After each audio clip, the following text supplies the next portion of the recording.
ہمارے تمہارے آقا مولا صلی اللہ علیہ وسلم ارشاد فرماتی ہیں کہ قیامت کے دن میری امت اس حال میں بلائی جائے گی، امت محمدی اس حال میں بلائی جائے گی کہ اس کے جو ہے نا اعضاء چمک رہے ہوں گے، روشن ہوں گے، آثار وضو کی وجہ سے، وضو کرنے کی وجہ سے، نمازیں پڑھنے کی وجہ سے، نمازوں کے لیے بار بار وضو کرنے کی وجہ سے میرے آقا فرما رہے ہیں کہ اس کے جو اعضاء ہوں گے کہ جن کے اوپر وہ وضو کرتا ہے وہ قیامت کے دن چمک رہے ہوں گے، اور میں اس چمک کی وجہ سے اپنی امتی کو پہچان لوں گا۔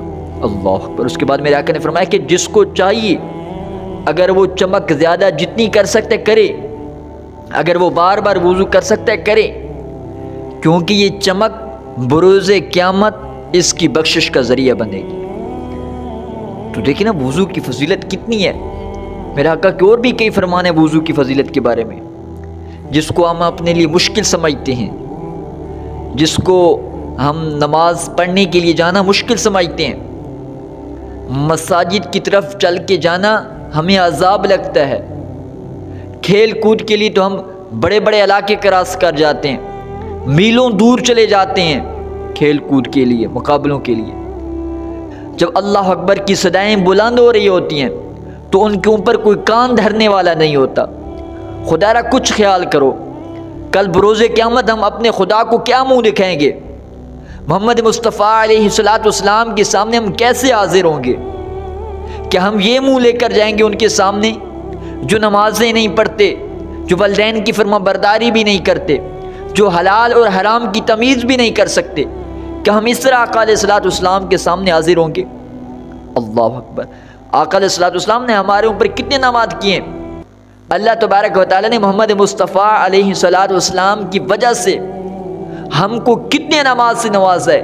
کبھی حدیث کی کتب کھول کر دیکھیں، قرآن مجید کا مطالعہ کر کے دیکھیں کہ اللہ تبارک و تعالیٰ نے انسان کو کتنی نعمتوں سے نوازا ہے۔ طرح طرح کی نعمتوں سے اللہ تبارک و تعالیٰ نے ہم کو نوازا ہے، لیکن ہم اللہ کی ان نعمتوں کا شکر کیسے ادا کر رہے ہیں کہ اس طریقے سے کسی کے احسان کا بدلہ چکایا جاتا ہے جس طرح ہم آج کل کے مسلمان کر رہے ہیں۔ پھر ہم دعائیں منگاتے ہیں کہ بارش نہیں ہو رہی، ہاں جی، عذاب آ رہے ہیں، سیلاب آ رہے ہیں، دعائیں مانگتے ہیں کہ اب باری تعالیٰ بارش دے۔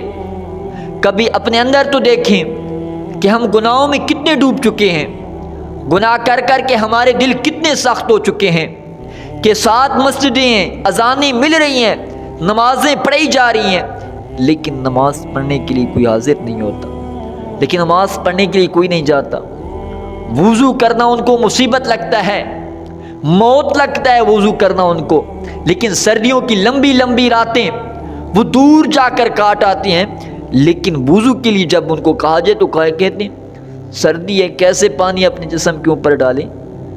اللہ اکبر۔ اس دنیا کی تکلیف تو ہم برداشت نہیں کر سکتے، کہتے ہیں کہ سردی ہے، تو خود دیکھیں یار کہ کل قیامت کے دن اس جہنم کی آگ کی تکلیف ہم کیسے برداشت کر رہے ہیں؟ کیا ہم جہنم کی آگ کی تکلیف برداشت کرنے کی اپنے اندر طاقت رکھتی ہیں؟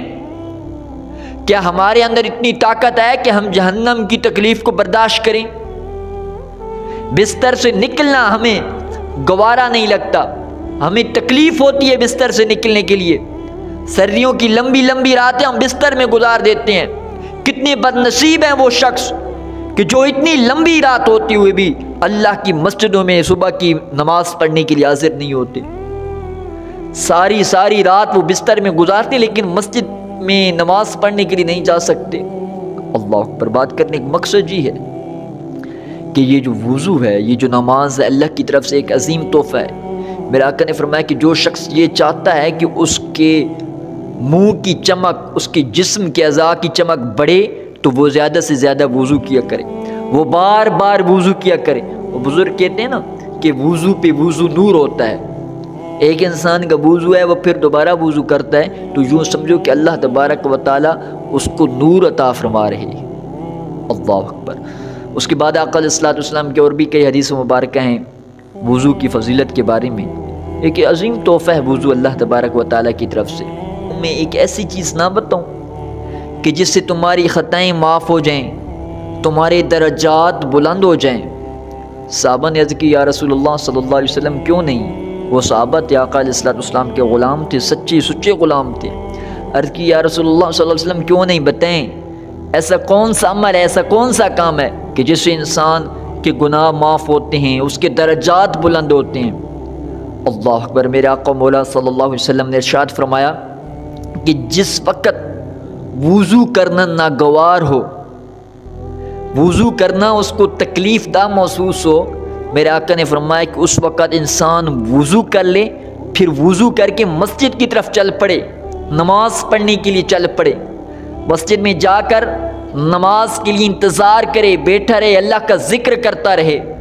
وہ وضو کر کے گھر سے چلا ہے تو میرے آقا علیہ السلام فرما رہے ہیں کہ رب تعالیٰ اس کے گناہوں کو بھی معاف فرما دیتا ہے، اور قبر میں اس کے جو ہے نا اس کے درجات کو بھی رب تعالیٰ بلند فرماتا جاتا ہے۔ اس کے نیکیوں والے جو درجات ہیں، نیک کام ہیں، رب تعالیٰ ان میں اضافہ کرتا جاتا ہے، اس وضو کی وجہ سے، اس نماز کے انتظار میں بیٹھنے کی وجہ سے۔